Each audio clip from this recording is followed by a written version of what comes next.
होता क्या है। देखिए, हम सभी अनुभवी हैं, हमने देखा है एक छोटा बच्चा जब वो सो के उठता है तो उसकी माँ उसे दूध पिलाती है। क्यों? बच्चा भूखा होता है। जब सो के उठता है बच्चा रोता है, भूखा है, उसको दूध पिलाया जाता है।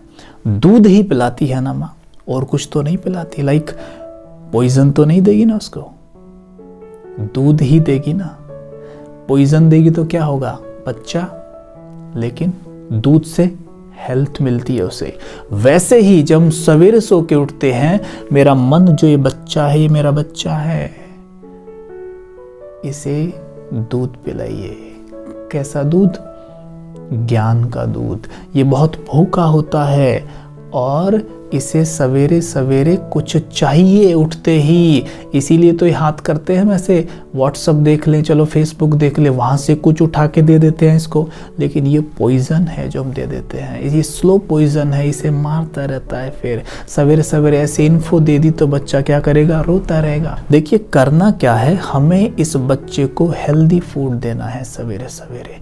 और हेल्दी फूड मतलब पवित्रता, नॉलेज, पीस, लव, कंपैशन, ऐसे इमोशन से भरी बातें पढ़ना, सुनना, अगर देखना हो जाए तो इस मन को यही भोजन मिल जाएगा और पूरे दिन ये बिल्कुल ऐसे ही रिएक्ट करेगा। आपको ये सोचना नहीं पड़ेगा मुझे शांत रहना है, मुझे बड़े प्यार से बात करनी है सबसे, वो करना नहीं पड़ेगा, ऑटोमेटिक हो, क्योंकि मन में सवेरे सवेरे वो भोजन गया है। अब अपने आप मन की हेल्थ वैसी ही बनेगी। जैसे तन को जैसा भोजन दिया जाता है, तन की शेप वैसी बनती है। हम एक्सरसाइज भी करते हैं ना, फिर वैसे ही जब मन को भोजन दिया जाता है और उसके बाद मेडिटेशन किया जाता है। मेडिटेशन है मन का एक्सरसाइज। देखिए, इस बात को समझिए, जैसे तन को हम भोजन देते हैं और फिर एक्सरसाइज भी करते हैं तो बॉडी शेप में आती है। अगर हम तन को हेल्दी फूड ना दें, ऑयली फूड्स दें, जंक फूड दें, अल्कोहल दें और फिर हम एक्सरसाइज करें तो क्या होगा? बॉडी बनेगी नहीं। वैसे ही मन को अगर हम जंक फूड, ऑयली फूड मतलब कुछ भी दिखा रहे हैं, पढ़ा रहे हैं, सुना रहे हैं, जो सामने आ रहा है, न्यूज़पेपर पढ़ रहे हैं, टीवी पे क्राइम पेट्रोल देख रहे हैं, इधर उधर की बातें सुन रहे हैं, तो मन को कौन सी डाइट जा रही है? ये वाली। अब मन एक्सरसाइज किससे करेगा? इसी डाइट के साथ। तो जो मेडिटेशन में क्या करता है मन? मेडिटेशन में मन वही करता है जो वो सुनता, देखता और पढ़ता है। सुना, पढ़ा, देखा, सूचना ली, उसी आधार पे विचार चल रहे हैं। जिस आधार पे विचार चल रहे हैं वैसा ही हमें विजुअलाइजेशन होने वाला है। जैसा हमें विजुअलाइज होता है वैसा महसूस करते हैं। हो गया मेडिटेशन। यही तो मेडिटेशन है, या कहें ये मन की एक्सरसाइज है। तो मन की शेप कैसी होगी फिर? तो मन इसीलिए रोता रहता है, परेशान रहता है। तो हमें सवेरे उठते ही मन को हेल्दी फूड देना है, मन को हेल्दी भोजन देना है। फिर आप कमाल देखिए, मन कितना हेल्दी हो जाएगा। ध्यान रखें, कहते हैं हम बार बार कि मेडिटेशन करते वक्त मेरे विचार इधर उधर भागते हैं। हमारे विचार कहीं नहीं भागते, हमारे विचार वहीं भागते हैं जिस तरह का हमने सूचना इसमें भरी है। अगर हमें मेडिटेशन करना है, हमें योग परमात्मा से लगाना है, तो हमें परमात्मा के बारे में ही पढ़ना होगा, सुनना होगा, देखना होगा। अगर हमें परमात्मा से 100% योग लगाना है तो 100% हमें उनके बारे में पढ़ना, सुनना और देखना होगा। आपको जिस भी चीज से योग लगाना है उसके बारे में ज्ञान प्राप्त कर लीजिए। आपकी बुद्धि अपने आप, आपका मन अपने आप उस पर एकाग्र हो जाएगा। जो आत्माएं कहती हैं कि हमारा परमात्मा से कनेक्शन बन नहीं पाता, हम योग में बैठते हैं बुद्धि भटकती है, वो चेक करें कि ज़रूर उनका सुनना, पढ़ना, देखना परमात्मा के बारे में ज़्यादा नहीं होगा।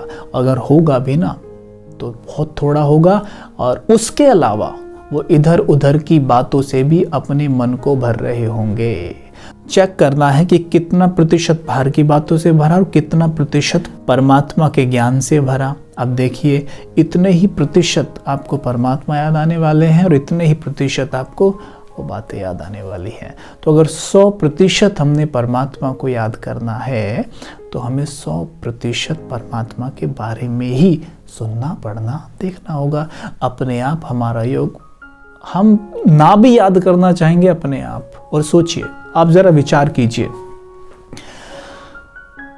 अगर हम परमात्मा को याद करें तो उससे हमारा क्या बेनिफिट होगा। हम पहले इस बात को समझते हैं, जैसे को याद करोगे वैसे बन जाओगे। आप अभी के अभी किसी दुखी व्यक्ति को याद करके देखिए, आप दुखी होने लगेंगे, आपके चेहरे पे सैडनेस दिखने लग जाएगी। वहीं किसी ऐसे व्यक्ति को याद करके देखिए जो बहुत सुखी रहता है, बहुत खुश रहता है, देखिए आपका चेहरा खिलने लगेगा। परमात्मा प्रेम के सागर हैं, वो शांति के सागर हैं, वो गुणों के भंडार हैं। अगर उन्हें याद करेंगे तो क्या होगा? चेहरे पे शांति नहीं आएगी, चेहरे पे खुशी नहीं आएगी, प्रेम से भरा हुआ नहीं होगा। बस तो जैसे को याद करोगे वैसे बन जाओगे।